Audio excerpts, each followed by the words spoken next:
Olá, ouvintes do Urbanidades, sejam bem-vindos a mais um episódio do nosso querido podcast. Nós estamos numa série especial de nome Esporte Cidade, a segunda temporada dessa série no nosso catálogo. Conversamos nessa temporada com a professora Carol de Almeida e com Débora Cagé, um episódio sobre futebol de mulheres. E hoje nós estamos aqui na presença ilustre de duas enormes referências do nosso campo de estudos. Deixarei para eles se apresentarem mais adiante. E antes, aqueles recados de sempre, você pode encontrar o Urbanidades no Instagram, pelo @urbanidadespodcast. Essa é uma parceria também com o Observatório do Lazer e do Esporte. Você pode encontrar o Olé também no Instagram, pelo @observatório.olé. E o Urbanidades é a iniciativa de extensão do Urbandata Brasil, um dos principais grupos de estudos urbanos do Brasil. Nós temos um site onde você pode acessar materiais bibliográficos sobre estudos urbanos, dados sobre isso. Você pode fazer as suas próprias consultas. Então, acesse o nosso site, urbandatabrasil.fflash. Estou aqui na presença de Bruna Barenco. Olá, Bruna, tudo bem? Olá, é um prazer estar aqui com vocês. Meu nome é Bruna Barenco, sou mestre e doutoranda em História pela Universidade Federal Fluminense e também tenho um trabalho de História Pública e Esporte nas redes sociais, no perfil do Instagram, @historiadora do futebol. Então, aproveito para deixar aqui a minha publi e agradecer a oportunidade de estar participando mais uma vez do Urbanidades. Valeu, Bruna. E você me lembrou que eu não disse o meu nome. Então, meu nome é Bruno Vieira Borges, eu sou formado em História pela Universidade de São Paulo. Vocês me conhecem de outros vários episódios, mas só para registrar, eu faço doutorado direto em Sociologia na Universidade de São Paulo, sob a orientação da professora Bianca Freire Medeiros, que é coordenadora do Urbanidades Podcast. Então, vou seguir aqui com os nossos convidados ilustres de hoje, passar a palavra para Aira Bonfim. Tudo bem, Aira? Tudo bem, pessoal? Obrigada aí pelo convite. Vou me apresentar, inclusive pensando que as pessoas não estão nos vendo. Eu sou uma mulher branca dos cabelos crespos, cacheados, uso um óculos verde com marrom.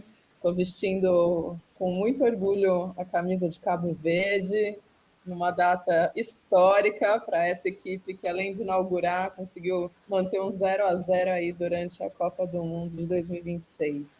Já dei uma dica, gosto de história, tenho aí uma formação no mestrado em História Social, mas a minha graduação foi feita em Artes Visuais, na Unicamp, em Campinas. E venho aí desbravando esse mundo das pesquisas esportivas, mais precisamente do nosso esporte querido chamado futebol. Algumas pessoas me conhecem pelas pesquisas sobre mulheres, mas eu sou curiosa e gosto de aprender com essa grande rede de pesquisadores que tem no nosso país, com muito orgulho. Acho que essa é uma informação que deveria ficar registrada aqui nesse podcast.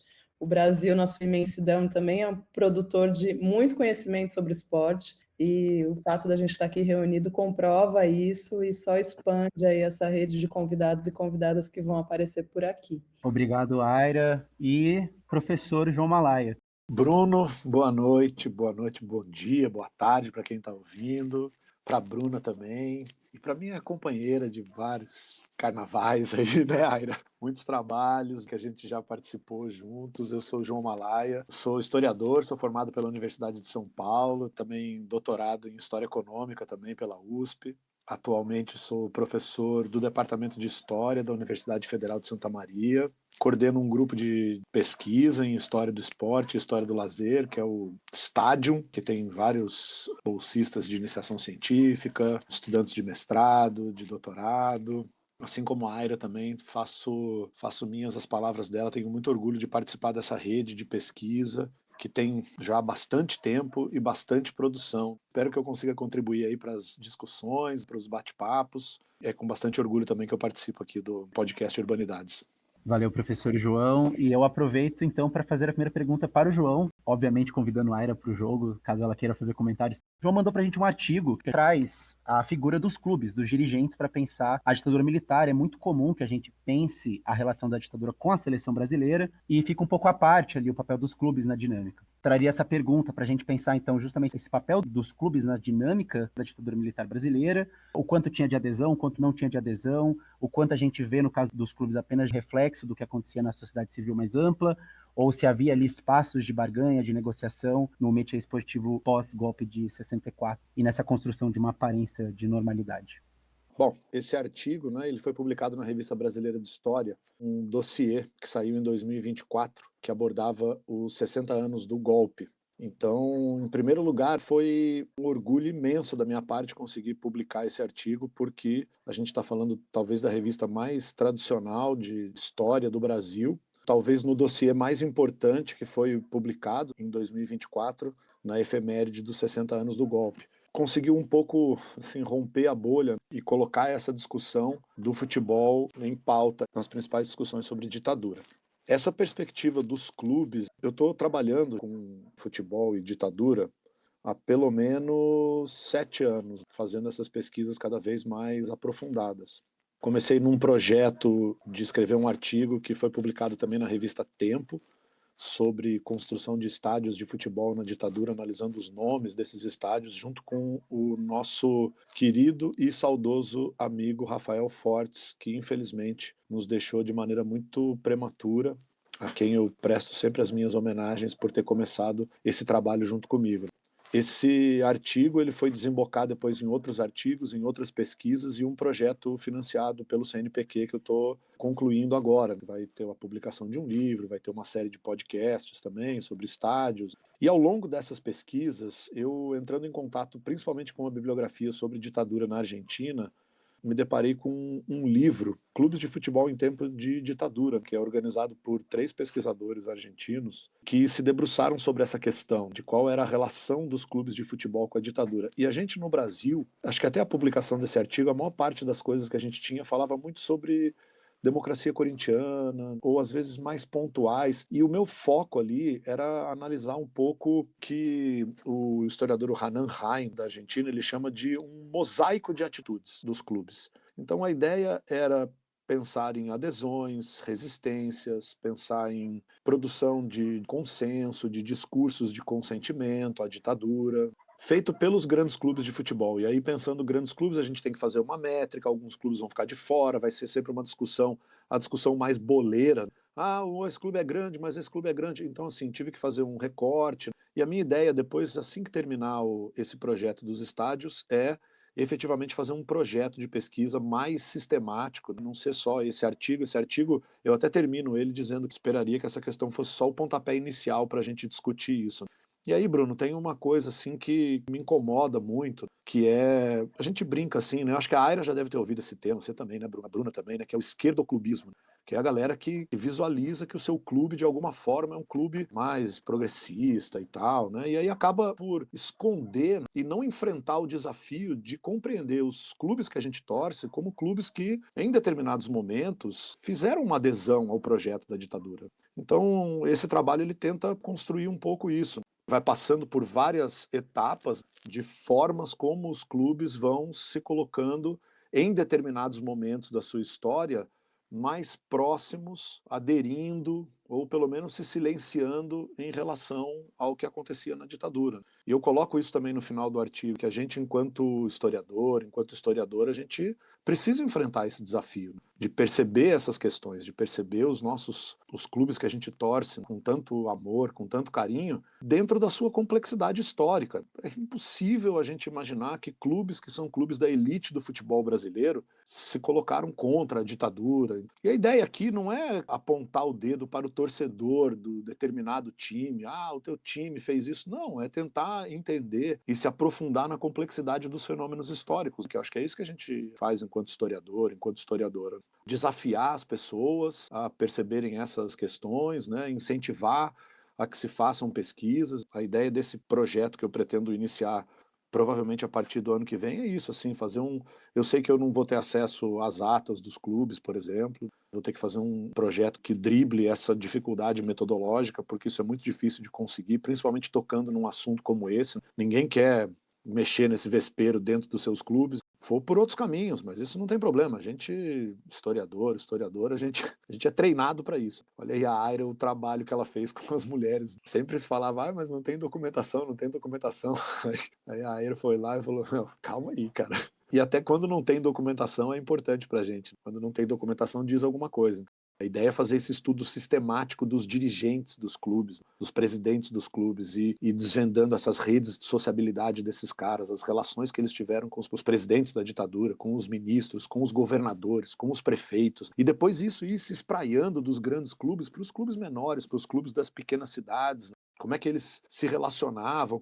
A gente tem, por exemplo, o trabalho do Rafael Rajão, que é maravilhoso, sobre futebol de várzea, em Belo Horizonte durante a ditadura, que ele mostra que até os times de várzea conseguiram fazer uma negociação e tirar dinheiro de deputados da Arena e do MDB para fazer os seus campinhos. Então, a ideia é isso, assim, a gente compreender esse fenômeno dentro das suas complexidades. E o artigo ele começa, por exemplo, tem o título, é uma provocação disso, porque é uma carta de um dirigente do São Paulo congratulando o Geisel por ter assumido a presidência da República. Ele congratulava por o Geisel estar completando mais uma profícua etapa da caminhada revolucionária, que é um discurso de mais adesão à ditadura do que esse, fica difícil. Eu tenho essa carta que eu encontrei no sistema de informação do Arquivo Nacional, uma carta que está no fundo do gabinete da Presidência da República, então é uma carta que o presidente recebeu, com o logotipo do São Paulo, que estava lá o mais querido de São Paulo e tal, aquela coisa toda. Então eu vou tentando apresentar uma primeira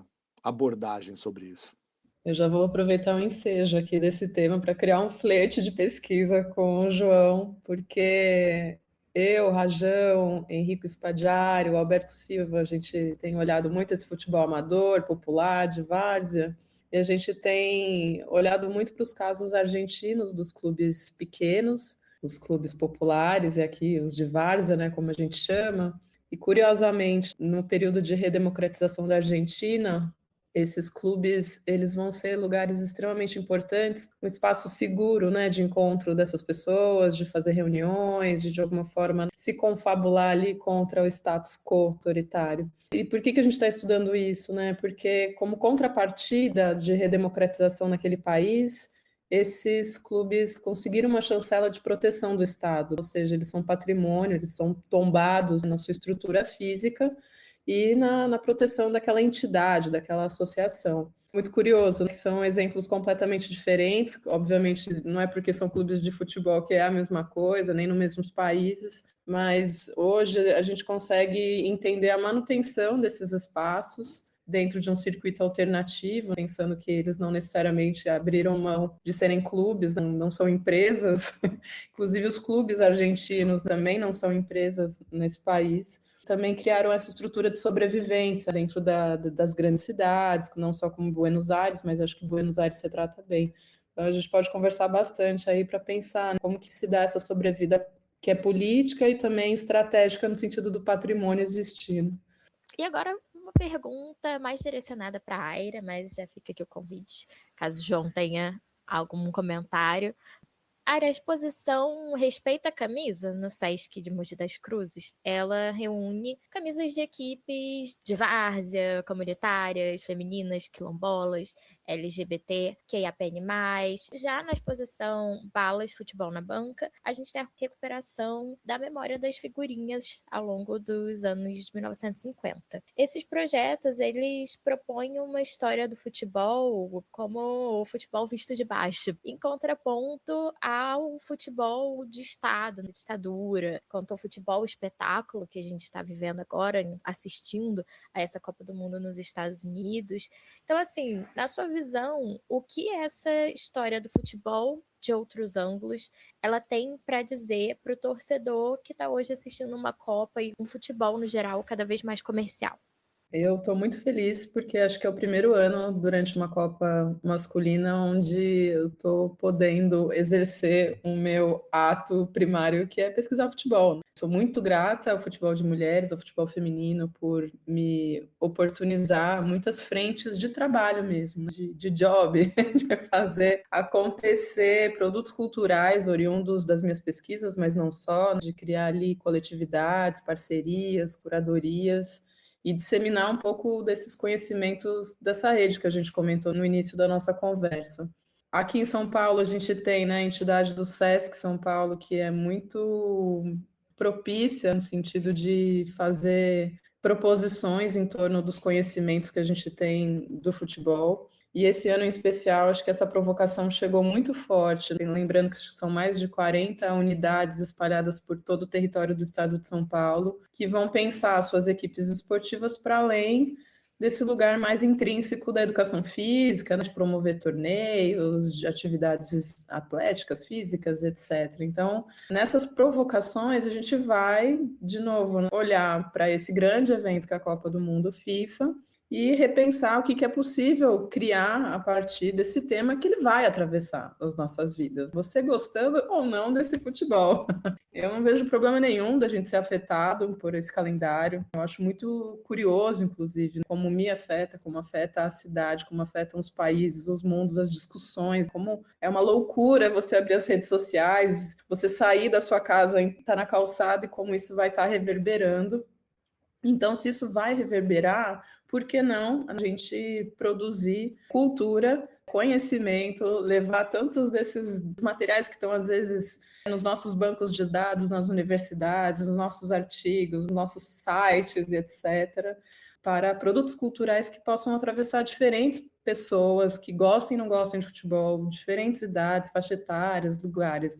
No Sesc Mogi das Cruzes, eu tive a oportunidade de fazer uma curadoria, inicialmente com um colecionador de camisas, que tinha como provocação a metáfora de levantar uma bandeira. Que camisa é essa que você está usando? Qual é a luta por trás? Qual é a história da sua camisa?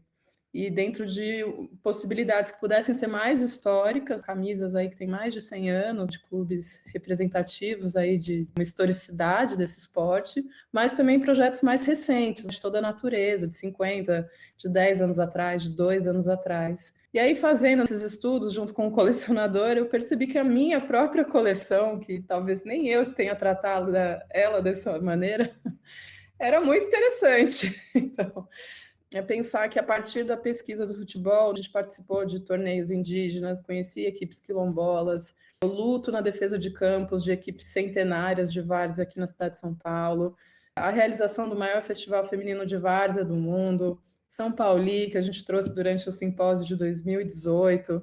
Enfim, uma enormidade assim, né, de camisas que vão retratar um pouco essas discussões que estão aí a todo vapor, em função da própria Copa do Mundo, mas também de todos os movimentos políticos que atravessam esse evento e as nossas vidas consequentemente. Então, como falar dessas coisas difíceis a partir da cultura? É isso que está acontecendo lá no Sesc Mogi. Já no Sesc Casa Verde, que fica aqui na cidade de São Paulo, a provocação veio de outra maneira. Então, eles têm dentro dessa sede uma banca de revistas, dessas mais tradicionais, e essa banca, então, ela vai recebendo ocupações ao longo do ano, e aí eu fui, então, desafiada, adoro um desafio, a ocupar uma banca de jornal com algum conteúdo relacionado ao futebol. E aí eu lembrei que em 2013, ainda como pesquisadora do Museu do Futebol, eu tinha conhecido o maior colecionador de álbuns de figurinha de futebol do Brasil e do mundo, que é um desembargador. Depois de muito trabalho de convencimento e confiança, ele permitiu que eu acessasse a coleção, que digitalizasse a coleção na casa dele. E a gente fez uma exposição no Museu do Futebol em 2013, que chamava Futebol de Papel. Então, a gente homenageava esse suporte papel como um detentor de muitas memórias assim desse esporte. Então, a gente criou facsímiles de álbuns, que são os álbuns inaugurais da relação das pessoas com o futebol e das pessoas aqui no Brasil, que são a Balas Futebol. Esse material, então, facsímile, estava guardado até hoje, assim, ali em caixas dentro do museu. Já mudaram-se as equipes, eu já não trabalho mais no museu há muito tempo, mas o meu HD, ele é insano. Eu falei, gente, está na hora, né, desse material voltar para o mundo. A Panini, ela é um capital que gira em torno desses grandes eventos esportivos, e muitas vezes a tendência é a gente pensar que a Panini inventou a relação de colecionismo de futebol. Então, eu tive a oportunidade de defender aí como historiadora um passado dessas relações da empresa americana. Balas Futebol, porque as figurinhas inicialmente não tinham álbuns, elas vinham em balas, falam inclusive que essas balas eram horríveis, as pessoas jogavam fora e ficavam com as figurinhas. E aí é uma grande aula de design, é uma grande aula de história, né, onde a gente vai ter balas representando campeonatos aqui do estado de São Paulo, não só da cidade. Tem torneios já do Rio de Janeiro sendo representados. A Copa do Mundo ela vai inaugurar o primeiro álbum onde você vai fazer essa coleção, porque antes você tinha as figurinhas dispersas. O primeiro álbum de coleção de figurinhas relacionado ao futebol no Brasil se dá exatamente em 1950, durante a Copa do Mundo, que acontece aqui no nosso país. E diferente dos álbuns que a gente está acostumado nos dias de hoje, que são lançados com antecedência, inclusive, que é um péssimo material histórico, porque as convocações às vezes só confundem os historiadores e pessoas ali que pegam um álbum. Esse álbum foi lançado na sequência da derrota do Brasil pelo Uruguai. Então, eles esperaram o torneio acabar e tiveram a ousadia de lançar, então, um álbum de figurinha que vendeu horrores, né? Mesmo com a derrota do Brasil. Então, esses materiais estão ali para as pessoas pegarem, manusearem, se divertirem. Então, algumas curiosidades históricas como essa, assim, espalhadas na unidade do SESC. E é isso que eu gosto de fazer, gente. Eu gosto de levar esses conteúdos da maneira que for possível para as pessoas, de fato, se apropriarem aí desde uma fonte histórica primária até maneiras da gente comunicar com públicos muito diferentes. E já que nós estamos falando de derrota, vamos sair do maracanazo e falar de derrotas eleitorais da Arena e a relação que o partido tinha com o futebol durante os anos da ditadura militar. Gerou até quase que um ditado na época, onde a Arena vai mal, mais um time no Nacional. E o artigo do professor João também apresenta essa correlação. Inclusive, a primeira divisão no futebol brasileiro, ela chega a 94 clubes em 1979, é um recorde. Muitos times viajam muito no Campeonato Brasileiro, como está, né? Imagina com 94. E do ponto de vista historiográfico, o futebol ele funcionava nesse cenário como uma moeda de troca política mais eficaz, porque ele podia mobilizar também o afeto e o pertencimento à comunidade. Bruna, esse ditado aí, o pessoal que viveu na época, quando chegou ali 78, 79, que foi chegando no máximo de clubes, esse ditado ganhou um adendo, que era onde a Arena vai mal, mais um time no Nacional, onde a Arena vai bem, mais um time também. Então, a gente já tinha outras competições de cunho nacional, como a Taça Brasil, o torneio Roberto Gomes de Pedrosa. Então, a partir de 1971, o que a gente tem é um novo campeonato brasileiro. Esse campeonato brasileiro, ele está dentro de uma certa engenharia do governo federal aliado à Confederação Brasileira de Desportes. E essa engenharia está dentro de uma política muito clara do governo federal, que foi materializada no Plano de Integração Nacional, que era uma ideia de criar uma série de ações que ajudassem a população a compreender um projeto de governo da ditadura que fizesse efetivamente uma integração do país.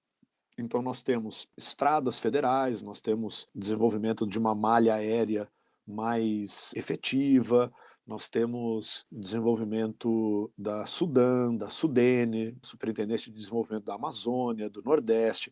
O governo se aproveita, então, dessa nova tentativa de fazer um novo campeonato brasileiro e ajuda a CBD, que é um órgão não governamental, mas um órgão de gestão dos esportes no Brasil e que organizava o Campeonato Brasileiro.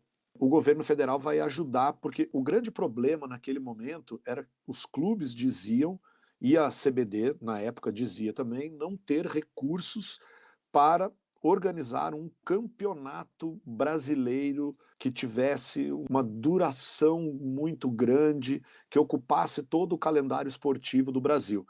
Naquela época ali, nós tínhamos basicamente os campeonatos regionais ocupando quase todo um semestre e o campeonato nacional, então, ocupando o segundo semestre. Ou às vezes invertia, o campeonato nacional ia para o primeiro semestre e o regional ia para o segundo. E aí é que o governo federal ele entra com essa ideia de ajudar na formação de um novo campeonato brasileiro mais regular e que propiciasse a entrada de clubes de todo o país, financiando as passagens aéreas, que era aquilo que era o mais caro de se fazer. E esse financiamento era feito via Loteria Esportiva Federal. Então o governo lançou uma Loteria Esportiva Federal e uma parte do dinheiro da Loteria Esportiva Federal ela deveria ser utilizada para financiamento do desenvolvimento do esporte nacional. E aí essa Loteria Esportiva Federal, na verdade, era uma loteria do futebol, onde era um jogo de apostas, você tinha 13 jogos, esses 13 jogos a galera tinha uma cartelinha que eles tinham que colocar. Coluna 1 era a vitória do time da casa, coluna do meio empate, a coluna 2 a vitória do time que jogava fora de casa.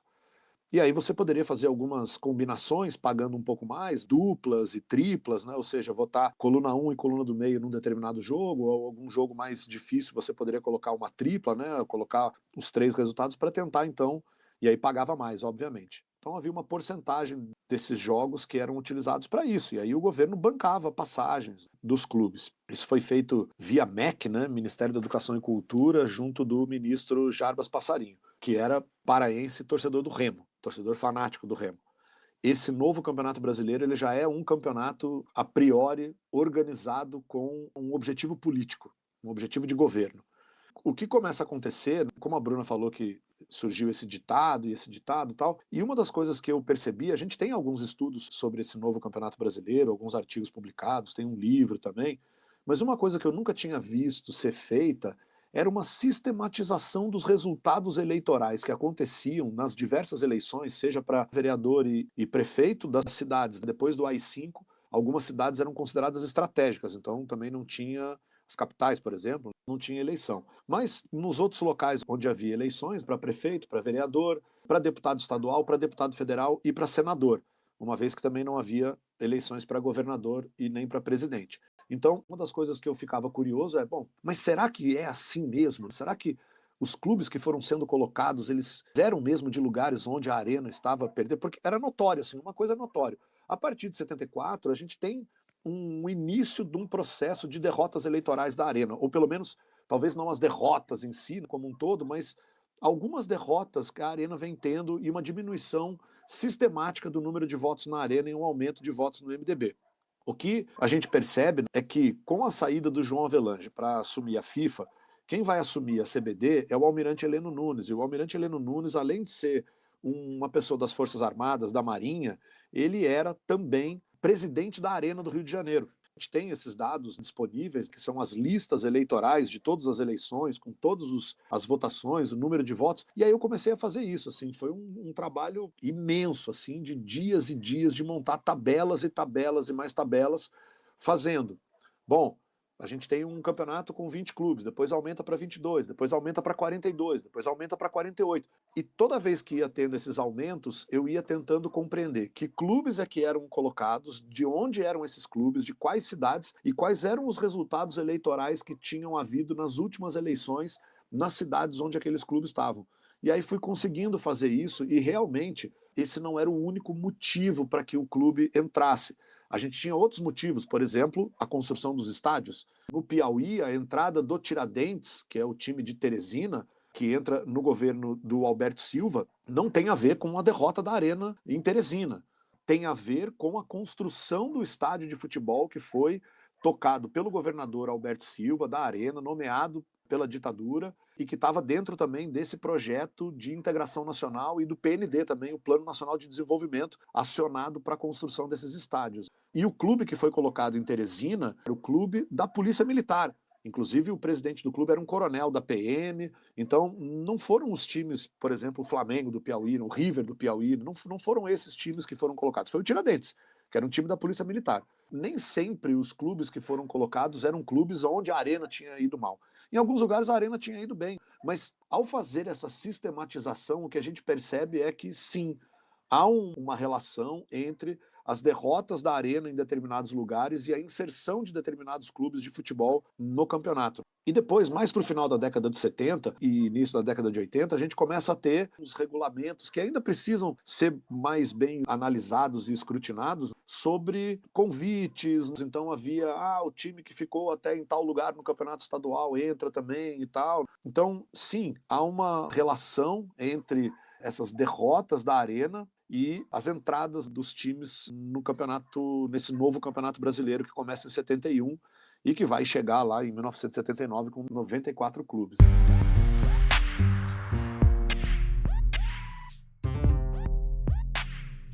Antes de continuar o episódio, gostaríamos de te lembrar que o Urbanidades é apenas uma entre tantas outras iniciativas do Urbandata Brasil, banco de dados bibliográficos sobre Brasil urbano.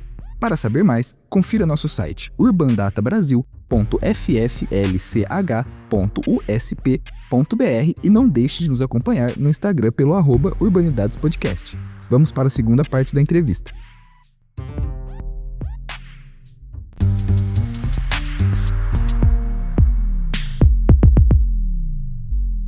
para voltar no trabalho que a Aira tem feito, eu gostaria de fazer essa ponte com o que o João estava dizendo, para pensar justamente a atuação que a Aira teve e tem como curadora mesmo da produção de memória sobre o futebol no Brasil. E uma das intervenções recentes se chama Diásporas em Jogo.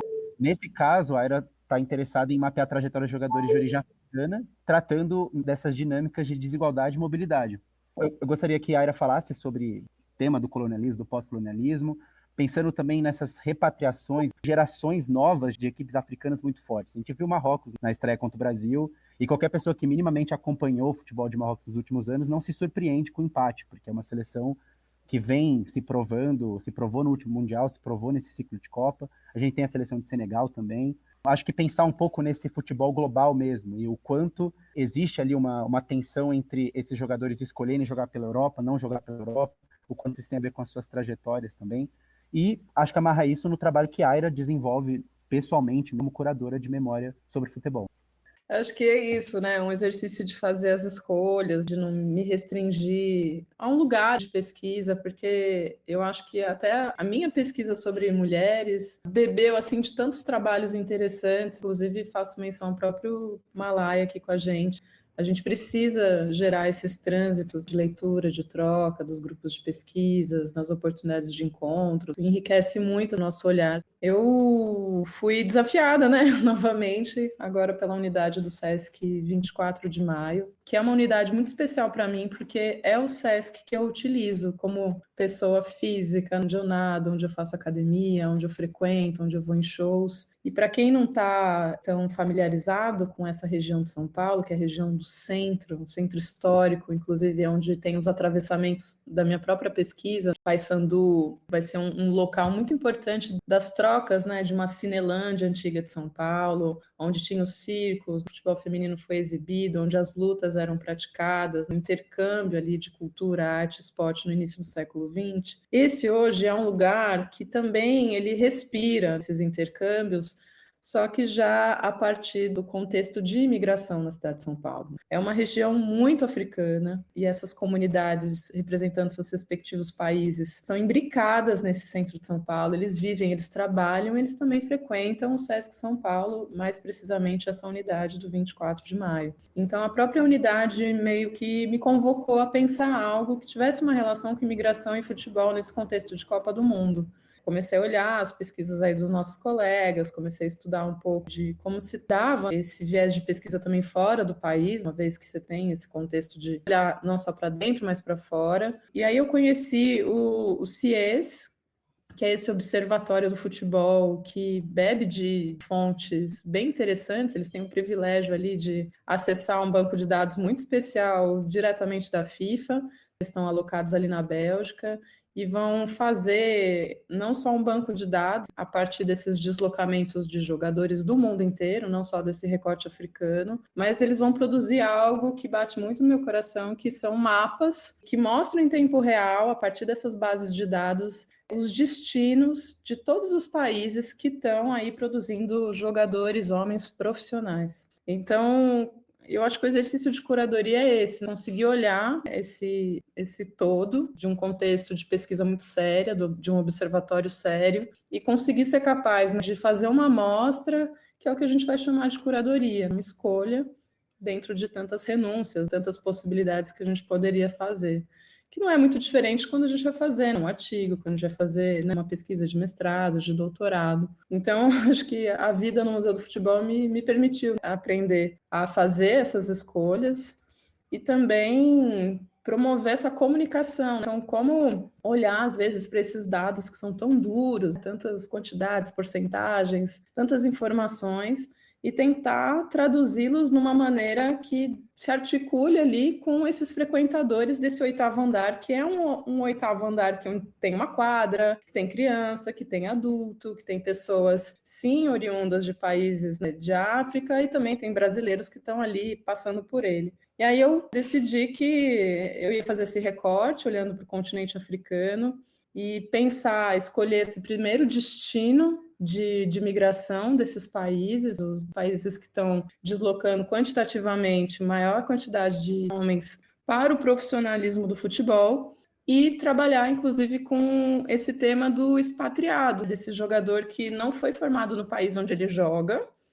Então, ele não se restringe a essa ideia de nacionalidade, mas ele vai pensar essas escolhas da equipe que ele vai representar a partir da formação, da trajetória, da circulação, ou seja, das oportunidades onde esse futebol permite realizar-se como um personagem desse futebol. E aí essa não é uma história recente, mas os dados recentes eles chamam muito a atenção de um crescimento de jogadores expatriados que só vem crescendo. No contexto do presente, é notável você olhar uma seleção holandesa, você olhar uma seleção de Bélgica, que inclusive são nações ali de contextos que têm questões de raça muito profundas, de preconceito, de violência, de colonialismo, e como que isso se reinventa, se traduz a partir dessa experiência do futebol.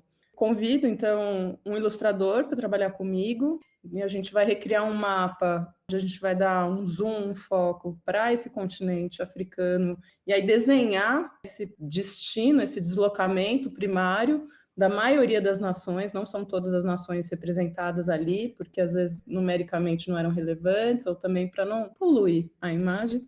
E fiz uma escolha de 16 jogadores homens e 4 jogadoras mulheres que atuam profissionalmente para representar essa passagem do tempo de pessoas que vão escolher representar as suas nações originárias ou escolher representar essa nação colonizadora, assim, ou que deu oportunidade para que esse futebol se representasse. Como eu já estava pesquisando figurinhas de futebol, como eu já contei aqui, a gente vai brincar um pouco com a estética de um álbum que é lançado na década de 70, e ali, então, em forma de figurinhas ou de cards, que vão ser adesivados em todo o andar do SESC, a gente, então, representa esses jogadores, traz um pouco de um perfil, uma biografia curta, mas que sempre está conectada com esse lugar onde esse jogador vai jogar nesses clubes, que geralmente são clubes fora do continente africano, e também a sua relação de representação no contexto de Copa do Mundo. Por exemplo, Eusébio, que abre ali essa linha do tempo, por onde ele passou e como se dá, né, esse contexto de representar Portugal, mas obviamente ter na cor da sua pele já um questionamento se aquilo seria uma tendência ou não. A gente está falando de 1966. E aí, assim, gente, eu me diverti horrores, porque eu fiz ali a curadoria de todos os meus crushes, de todas as épocas de Copa. Então, Roger Milá, o George Weah da Libéria, ele não é um jogador de Copa do Mundo, mas ele é um jogador que vai ganhar bola de ouro, vai se tornar presidente do país. Eu queria muito contar a história dele, assim, a despeito dele não ter conseguido participar de uma Copa do Mundo. Zidane, né, acho que ele vai ser uma grande referência, mesmo representando a França, o quanto, né, ele nunca se sentiu francês, e questões ali que vão levantar algo para além do colorismo, assim, que a gente atribui, né, essa identidade africana. Aí Drogba, Eto'o, Mbappé, obviamente, consegui incluir jogadores que também estão despontando na Copa nesse ano, então era uma curadoria assim que eu estava fazendo junto com os técnicos dessas seleções, não sabendo exatamente se esses jogadores seriam de fato convocados ou não. Então hoje, exatamente hoje, eu fiz uma atualização do material que a gente vai reimprimir para já incluir essas atualizações. Então, o Salah, por exemplo, não era certo, está aí. Quem mais que eu coloquei, gente? O Saka, Nico Williams, Lamine Yamal. Eu sou muito feliz, assim, nos trabalhos que eu faço, fico muito feliz de ter uma interação de um universo super acadêmico, onde a gente vai respeitar, sim, as maneiras de como produzir, fazer leitura desses conteúdos, e, ao mesmo tempo, sem entrar ali numa sala esportiva e esses conteúdos estarem ali disponíveis, as pessoas estão fazendo selfie junto, estão lendo, estão interagindo com um conteúdo tão profundo como esse, uma discussão que está muito pertinente, acho que principalmente nessa Copa de 2026. Um pequeno comentário, mas acho que é muito relevante com essa fala da Aira, que tem só 8 seleções nessa Copa que não tem nenhum jogador nascido fora do país, que no caso é Brasil, África do Sul, Arábia Saudita, Áustria, Colômbia, Panamá, Tchequia e Suécia. Todas as outras têm pelo menos um jogador que é repatriado. Encaminhando, então, esse episódio para o final, eu vou pedir para vocês dois, Aira e João, Primeiro agradeço, Bruna, pela companhia. Eu e Bruna trabalhamos na primeira temporada dessa iniciativa do Urbanidades e somos companheiros de Observatório do Lazer e do Esporte, esse grupo de pesquisa que reúne mais de 20 pesquisadores no Brasil hoje. E vou passar a palavra para a Aira e para João fazerem merchans, divulgarem onde encontramos Aira, onde encontramos João, o que a Aira e João estão pensando fazer adiante nas suas vidas acadêmicas e ativistas. Começar com a Aira, depois peço para João também se despedir da nossa audiência e a vocês todos que ficaram até aqui, obrigado, um beijo e siga Urbanidades.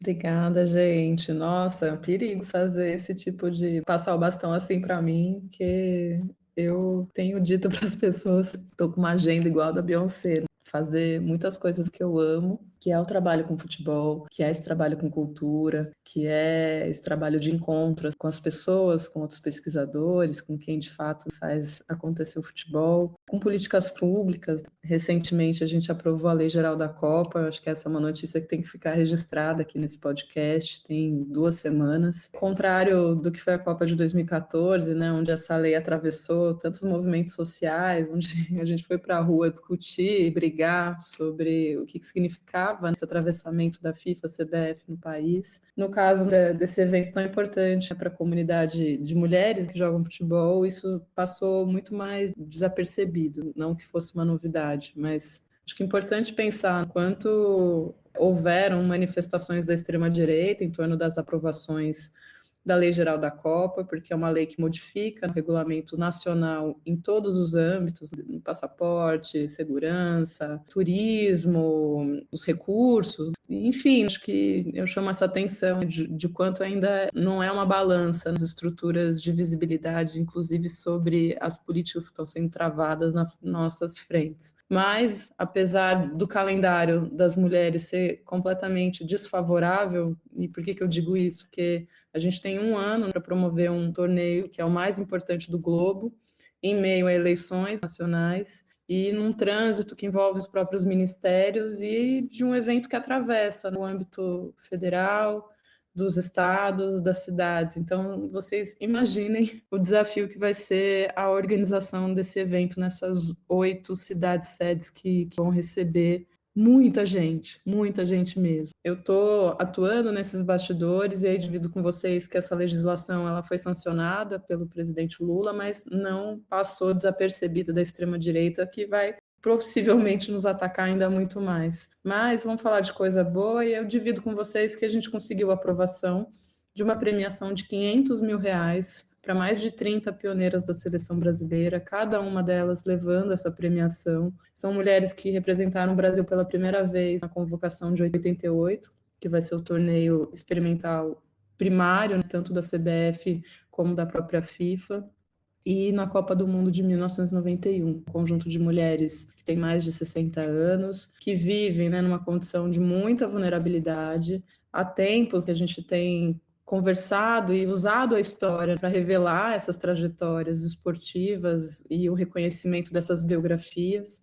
Então, para quem não conhece, tem o meu filme que já está nos streamings, que chama As Primeiras, que narra um conjunto, um grupo dessas mulheres e vai olhar para esse subúrbio do Rio, que foi um lugar de muita produção desses inícios do futebol feminino. E essas mulheres, então, finalmente vão ter essa reparação financeira, que acho que ela é a mais necessária para gerar um pouco de conforto para essas vidas. Muitas outras coisas foram aprovadas, que eu acho importante de mencionar, como o direito à gratuidade e o direito à meia entrada, né? Lembrando que essas são legislações nacionais, a FIFA não tem compromisso com isso. A gente criou um debate muito extenso, assim, junto ao Ministério dos Esportes, para defender algo que não está no âmbito de negociação, que é a ocupação dos estádios. Então, a gente já tem pesquisas que comprovam, né, o esvaziamento dos espaços de torcer, das formas de torcer, e aí durante um evento tão importante como esse, a gente vai ter condições de levar de volta a população brasileira, pessoas que nunca acessaram, nunca entraram, que nunca se sentiram confortáveis com o ambiente das arquibancadas para dentro dos estádios, porque acho que é importante pensar que para além do Jogo do Brasil, a gente vai ter ali um conjunto enorme de jogos extremamente relevantes dentro das cidades brasileiras. Um campo de batalha que eu tenho, além de algumas questões jurídicas na defesa dos campos,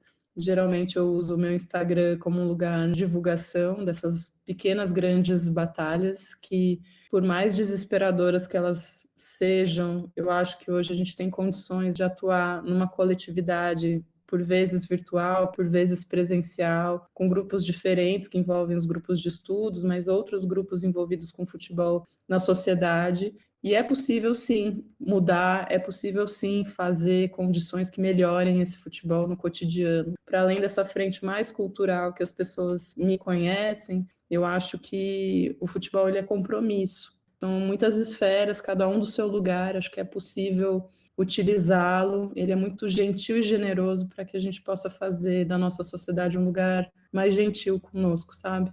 Então, para além da Copa do Mundo que está acontecendo aí, eu acho que a gente tem que ficar atento a muitos acontecimentos, muitos atravessamentos que nos permitem aí olhar para a sociedade a partir do futebol que a gente gosta tanto. Olha, eu agradeço ao Bruno e à Bruna o convite para participar do Urbanidades. Eu estou sempre à disposição para participar desses espaços. Sou um historiador que trabalha bastante com a área da história pública. Acho extremamente importante a gente ocupar esses espaços de ampliação do diálogo com a sociedade. E essa tem sido uma toada das minhas pesquisas. Para quem quiser conhecer um pouco melhor esses projetos, desenvolvi há pouco tempo um podcast que é uma espécie de uma audionovela chamada Futebol e Ditadura. As pessoas podem encontrar no Spotify, no YouTube, nas plataformas de streaming aí de áudio. É um material que foi pensado e desenvolvido com o foco em auxiliar estudantes do ensino médio e professores e professoras do ensino médio a usarem esse tipo de material como suporte em sala de aula ou para ajudar nos seus estudos. Temos um material de apoio publicado no Ludopédio, na coluna da bancada, que é uma coluna do grupo aqui do Estádio, que o Ludopédio gentilmente nos cede esse espaço. Então ali a gente tem guia dos episódios, temos tutoriais para mexer com acervos, né, para os professores. E a ideia é um pouco ajudar professores e professoras nesse momento em que a escola e o professor de história, a professora de história estão sob ataque constante da chamada ultradireita brasileira. Deputados, senadores, deputadas, vereadoras, vereadores fazem ataques sistemáticos a docentes da área da história. Então a ideia é que essas docentes possam estar pautada, né, na Base Nacional Curricular Comum, nos elementos que os protegem para ensinar esse tipo de conteúdo e que possam usar o futebol como uma temática que abre para essa questão. Então é um elemento que me preocupa muito, que é com o ensino de história no ensino médio, no ensino fundamental e o apoio a docentes que nesse momento ali no chão da escola sofrem ataques extremamente virulentos, não só nas redes sociais, mas muitas vezes até físicos de pais e mães de discentes desses grupos. Eu toco também um projeto que eu já falei para vocês aqui do CNPq, que é para estudar a construção dos estádios na ditadura. A gente também está produzindo uma série de podcasts sobre esses estádios, também com a mesma ideia, mas com alguns outros elementos. Ele não vai ser uma audionovela, ele vai ser um podcast mais no sentido de conversa mesmo, de entrevista, e a ideia também é produzir esse tipo de material. Mas, além disso, a pesquisa sobre estádios de futebol, ela tem um foco muito importante, que é localização de vítimas da ditadura nesse processo. Até o momento, eu já consegui identificar 9 pessoas que morreram em inaugurações desses estádios, inaugurações realizadas às pressas por governadores da Arena, por motivos os mais idiotas possíveis para que essas inaugurações fossem feitas às pressas. Essa pesquisa que eu tenho, com o apoio do CNPq, eu estou indo fazer visitas a IMLs, a hospitais dessas cidades, basicamente é Salvador, Teresina e Belém, onde a gente tem esses casos, e a minha ideia é identificar essas pessoas, reunir documentação e entregar essa documentação para o Ministério Público, para que o Ministério Público processe o Estado brasileiro e declare essas pessoas como vítimas da ditadura, para que as suas famílias recebam as indenizações, porque os seus familiares foram a jogos de futebol promovidos pelo Estado brasileiro, governadores da arena que promoveram esses jogos, os estádios não estavam acabados, acidentes gravíssimos aconteceram e o Estado brasileiro não conseguiu fornecer condições para que torcedores e torcedoras, muitas crianças inclusive, fossem aos estádios em segurança e perderam as suas vidas nesses estádios. Além disso, temos também um torcedor que foi preso na inauguração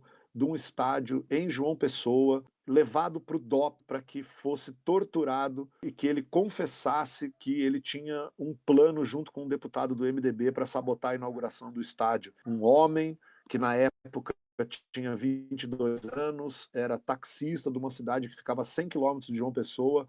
Então eu estou aí junto com meus 2 bolsistas de iniciação científica fazendo de tudo para tentar localizar essa pessoa, ver se ela está viva ainda para que ela possa prestar o seu depoimento e a gente possa, então, cumprir também esse dever político de compreender o futebol como um espaço de uso político pela ditadura, onde vítimas foram criadas nesse processo. Então, não apenas observar a seleção e etc. Então, acho que a gente tem aí, assim como a Aira faz essa busca, acho que todos nós temos esse dever de fazer com que as nossas pesquisas tenham esse impacto na sociedade. Então, em breve aí eu estou também terminando, né, de escrever o livro sobre esses estádios e eu espero que eu consiga encontrar essas pessoas e esses familiares e dar sequência nesse processo. Mais uma vez eu agradeço vocês, Bruno, agradeço a Bruna, expresso aqui e reitero a minha alegria imensa de estar dividindo mais um espaço com a Aira, que é uma pesquisadora que eu tenho um profundo respeito e profunda admiração, e fico à disposição. Espero que tenha sido um episódio que sirva aí para a galera pensar um pouco mais o futebol, e fico à disposição sempre que precisarem, podem contar comigo.